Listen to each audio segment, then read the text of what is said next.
Hello, everybody, and welcome back to The Insider.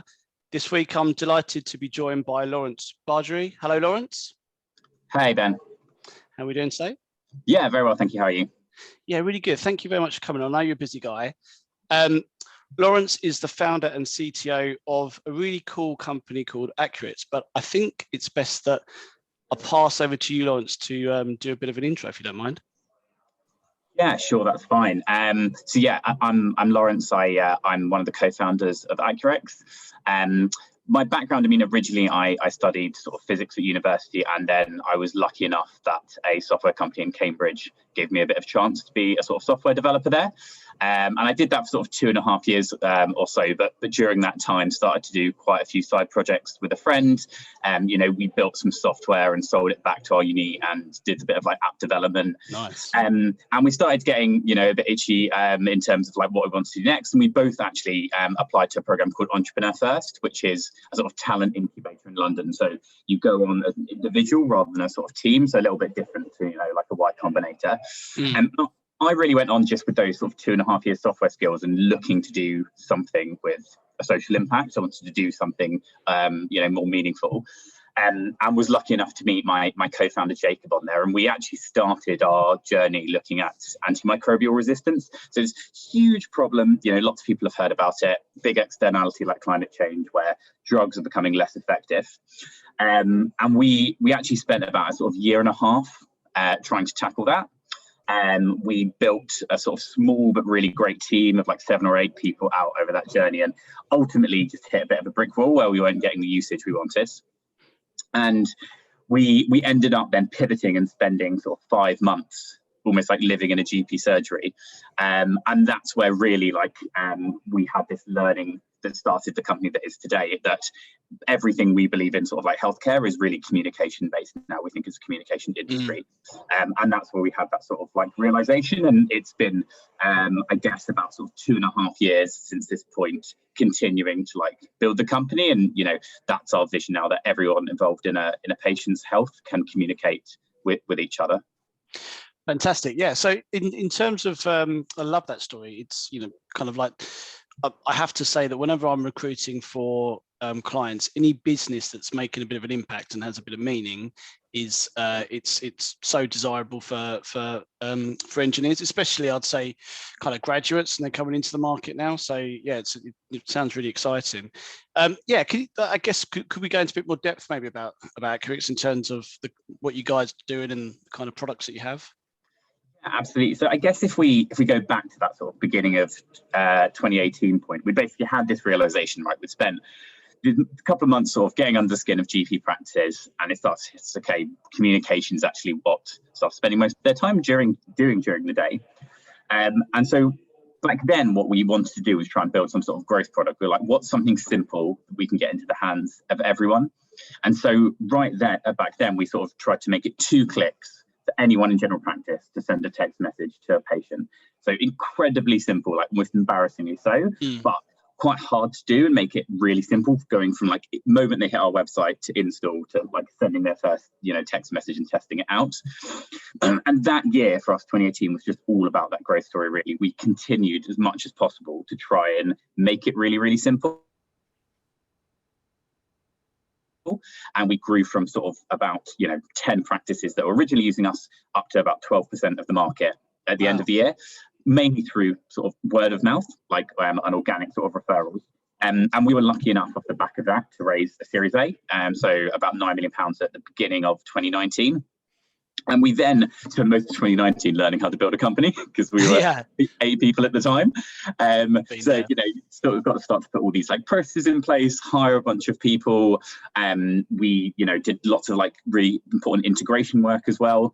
And we actually then the sort of next big phase of growth for us was really when like coronavirus hit. So sort of, I guess, March last year, we obviously had started to see the news. We chatted to our investor about it. We were thinking, like, is there something we can do to help the healthcare system?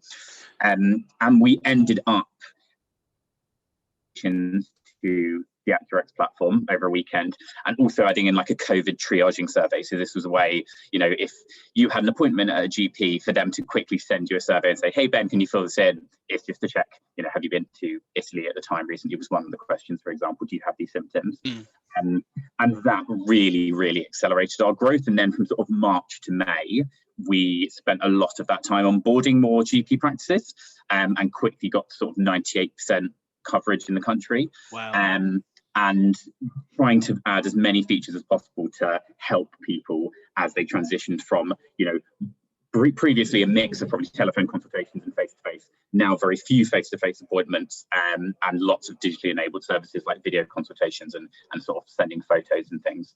And then really the rest of 2020 was catching up, to be honest, because all of a sudden we were supporting like almost 98% of GPs, and we were still a team of about 30 people.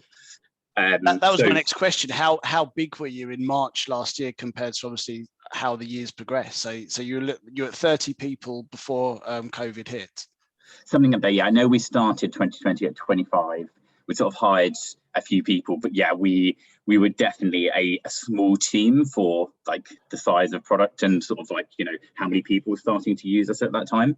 But you were still on an upward curve. You were still growing, and you know, to grow by even kind of five people over a quarter within technology and within a startup environment is still pretty good. You know, if that's every quarter, obviously you're growing at quite a rate for an, you know, specifically within engineering. So before COVID hit, you'd obviously had a kind of good hold in the market, and you're on that upward trajectory anyway. But I'm going to guess it obviously accelerated it exponentially then. Yeah, exactly. So we've continued to sort of grow. I guess, as I said, the end of 2018, we're at about 12%. Just before sort of COVID, I remember celebrating actually in the office. We just hit 50% of GP practices. Like we were in the office, had like, you know, some cake and celebration together. This is incredible. Like where we've got to now, 1 and 2 practices are using us. And then from that sort of weekend where we added video consultations, I think it was 3 to 4 weeks, that almost the remaining 50% of people signed up to use the accuRx platform. And was this after kind of consultation with the GPs? Is like, what else do you need? What can we do? Or was this you developing products and taking it to them and saying, right, now we're going to add some video consultation in? Was it yourselves, or was it in partnership? Or I think there's probably a little bit of both. So I think with the video consult, that was a bit of a punt. I mean, we built it in, and like always, we put it out to our user Facebook group, said, does anyone want to test this? Tried to get feedback sort of immediately on it. I think some of the other features, so for example, we built a way to sort of digitally send documents to a patient, so you know, you don't have to come into practice and pick them up. We added a way for patients to reply, but heard really quickly, hey, like attaching photos would be great here. So I think it was a little bit of both. There are a couple of things we thought that this could be really helpful, but most of it for us is always like user driven and user led. And we've always been very lucky. We've had lots of active links with practices, both in person, but also via things like this Facebook group where we can really quickly hear and what do they need. And during that time, obviously try and build it in a couple of days, ship it and see if people like it. Well, that's incredibly reactive, isn't it? Reactive and proactive to kind of like, you know, because I remember back then, everything was changing daily. We thought that we might have been. I remember the first time I actually did a podcast. My whole podcast started through lockdown. I mean, just having a bit of time and wanting to try and help everyone else out. But I had actually been on a recruitment podcast beforehand, and it was on a couple of days before the lockdown actually. And at the time, I remember on this podcast, you can listen to it back, and I'm saying, you know, we thought we might have been just locked down for 2 weeks, and then all of a sudden it's just changed rapidly. So within technology, to kind of realize and to be so kind of reactive and proactive to the changing circumstances is pretty phenomenal. And I guess that's what's kind of set you guys up really, really well for this year. So I guess, I'm interested in talking through the year, because first of all, where are you at in terms of numbers now in the business? Now, we're still sort of active in around that 98% of sort of GP practices. We have some users in hospital trusts as well. I mean, over the last few months, I'm sure we'll sort of get onto this, but for us, the big ones in building on top of that platform and then trying to sort of help out with the vaccination program. Yeah, absolutely. Sorry, it wasn't clear then in terms of like the growth of the business. So you're a circa 30 people in March. Where are you today in terms of headcount within the business? Yeah, so headcount today we're at about 100, and then we're maybe around sort of like 150 by the end of the year or so. So, you know, phenomenal growth, you know, congratulations, first of all, for, you know, a great product and helping the nation out. But secondly, on, you know, really kind of scaling the business, which is the biggest challenge. And, you know, you are a health tech business and it seems so simple, the space that you're in, communication, but I think everyone can relate to, you know, just the health sector and being that, you know, lack of communication in certain areas. And, you know, you hear about it all the time. So congratulations on the growth. I'm really interested in the, and I guess your scaling challenges over the year and growing at pace, because, you know how obviously remote, but then the collaboration and then looking after the team. How have phenomenal growth to grow by 60 people. How have you found that, and what challenges have you faced?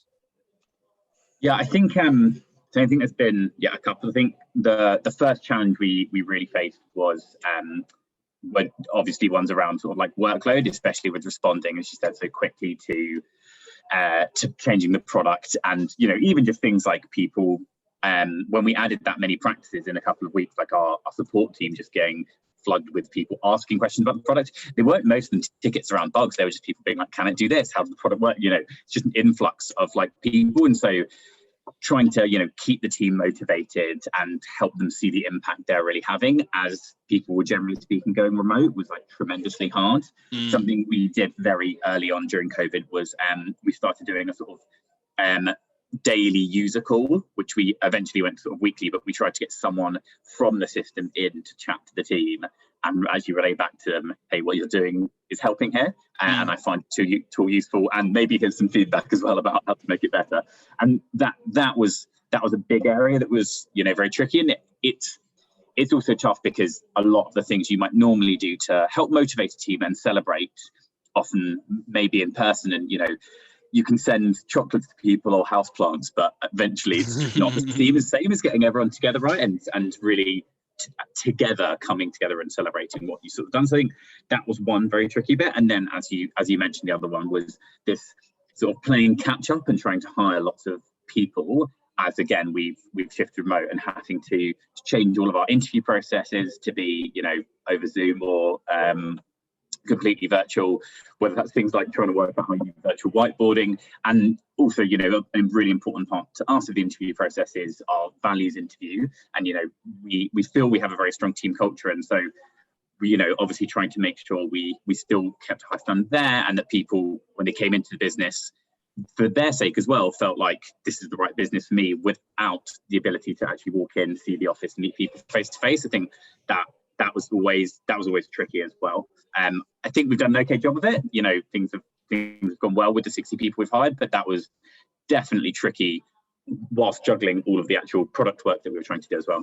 Yeah. So when you said the 60 people, is this broken down with support and engineering, or is it mainly within one area or another, or? Yeah, real mix across the business. So lots of people like in product areas, so product managers, designers, user researchers, obviously like engineers, DevOps are like big areas for us. But then also all of the sort of supporting business functions. So customer success, partnerships, just business operations. It really sort of expanded out all those sort of areas of the business, and needed to have lots and lots of support as we like grew a little bit bigger than we were ready for. So absolutely, and I think that the challenges within that I always find in larger engineering teams, so we're talking, I guess, just my knowledge specific within engineering and DevOps, and obviously do a fair amount of products as well, is maintaining the culture when you're hiring people, especially when it's remote. And sometimes within larger teams, you have cultures within cultures, right? Some people are better suited for different teams for different reasons. How did you, I guess you've got different squads. How would you identify someone's kind of values and personal traits and skill sets for particular squads, or have you changed this as you've gone? How have you managed to kind of maintain the culture and the values, which sound really important?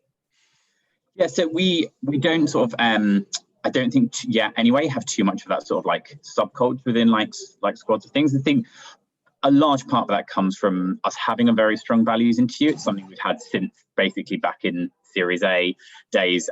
You know, we've obviously like evolved it, but we now have, you know, our question set there. We have a really strong rubric, and we've got people who regularly conduct like values interview training in the business. And the other thing we do is not only does, you know, everyone go through a values interview, but when you enter the business, we trust everyone to be able to conduct a values interview as well. So we try and get everyone also involved in that. And I think conducting it makes you understand a lot more the purpose of it and like why we're doing it. And then we also try and feed those values into our like progression frameworks and performance reviews. So, you know, we don't want them to just be like those words on the wall.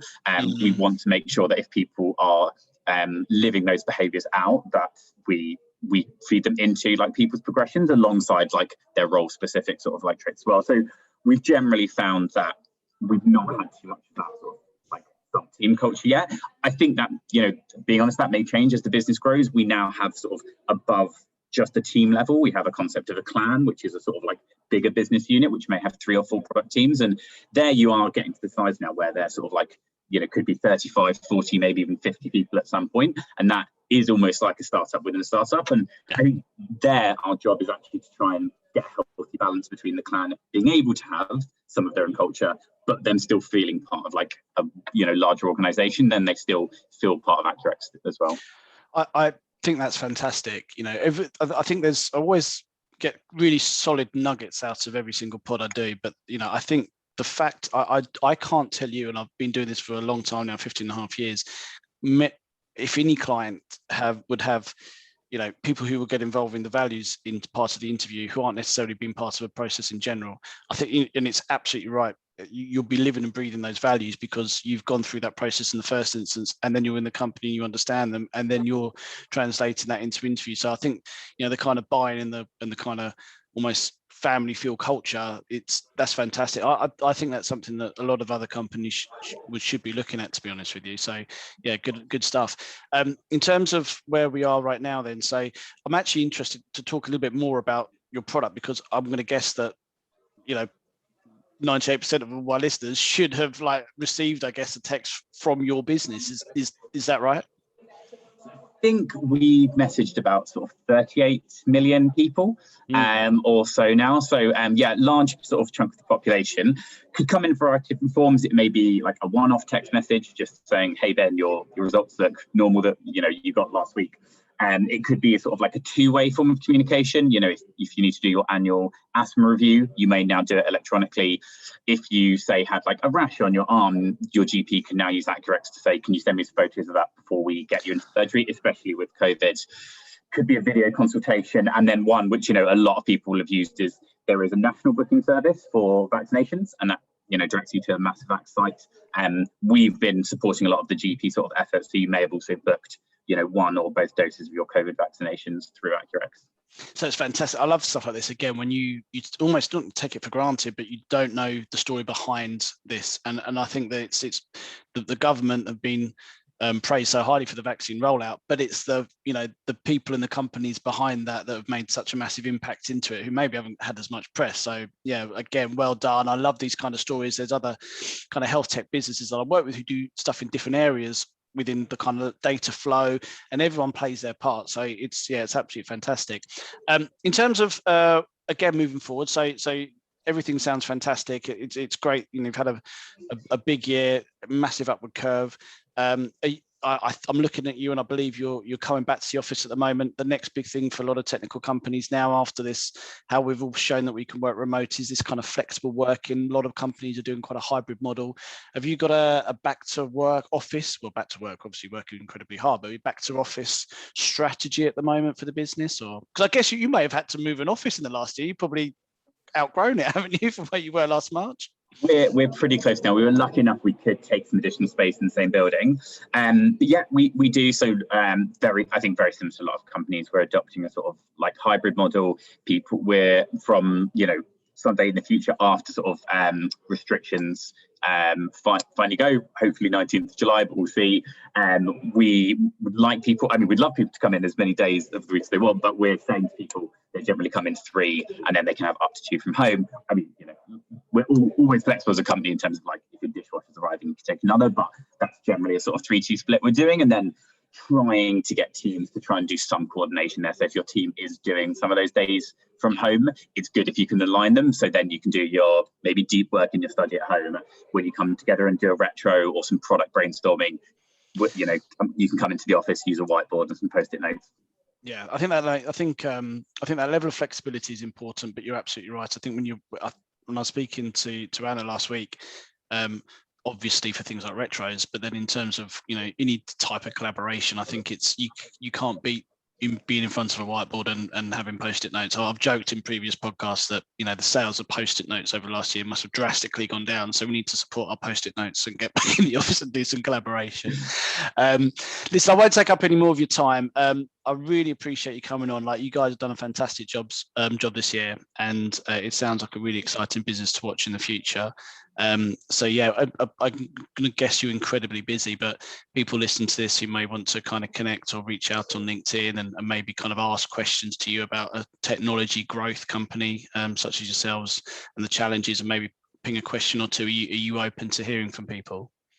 Yeah, absolutely. People, feel free to ping me on LinkedIn, and obviously if people are more interested in where our openings are, they're all on our careers page on our website as well. Yeah, absolutely. I think what would be good, I think moving forward, when we actually do, if we do go back to normal on the 19th, we can start doing some planning. A lot of the people that I've had on the podcast, I'm going to try and get into a proper kind of meet up and get some engineers involved as well, because I think there's a lot of people. Everyone's got a really different story over the last 12 months, and like I said, there's few with as good a growth story. So yeah, I'll definitely be inviting you onto that. Thank you very much for your time. Keep up the good work, and yeah, look forward to speaking to you soon. Thanks, Ben. It's been a pleasure.